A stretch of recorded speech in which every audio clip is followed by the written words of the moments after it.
2 Chronicles 10.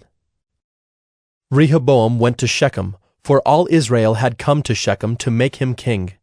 And as soon as Jeroboam the son of Nebat heard of it, for he was in Egypt, where he had fled from King Solomon, then Jeroboam returned from Egypt. And they sent and called him.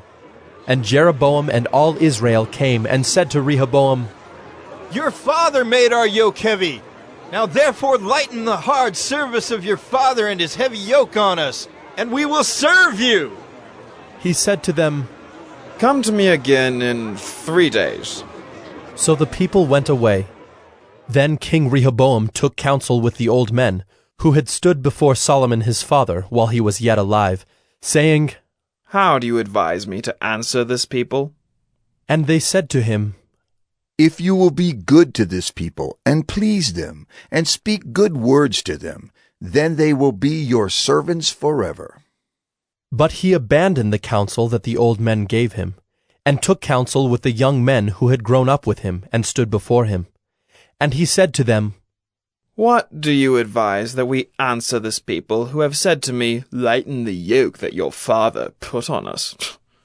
And the young men who had grown up with him said to him, "Thus shall you speak to the people who said to you, 'Your father made our yoke heavy, but you lighten it for us.' Thus shall you say to them, 'My little finger is thicker than my father's thighs.' And now, whereas my father laid on you a heavy yoke, I will add to your yoke. My father disciplined you with whips, but I will discipline you with scorpions." So Jeroboam and all the people came to Rehoboam the 3rd day, as the king said, "Come to me again the 3rd day."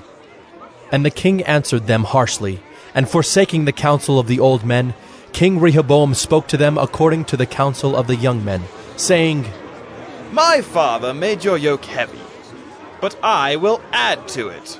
My father disciplined you with whips, but I will discipline you with scorpions." So the king did not listen to the people, for it was a turn of affairs brought about by God, that the Lord might fulfill his word, which he spoke by Ahijah the Shilonite to Jeroboam the son of Nebat.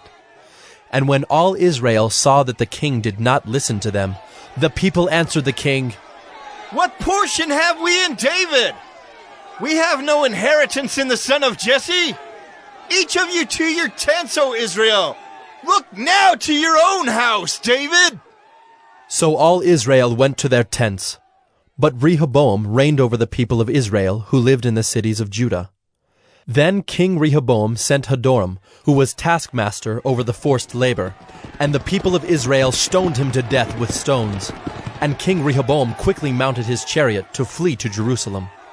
So Israel has been in rebellion against the house of David to this day.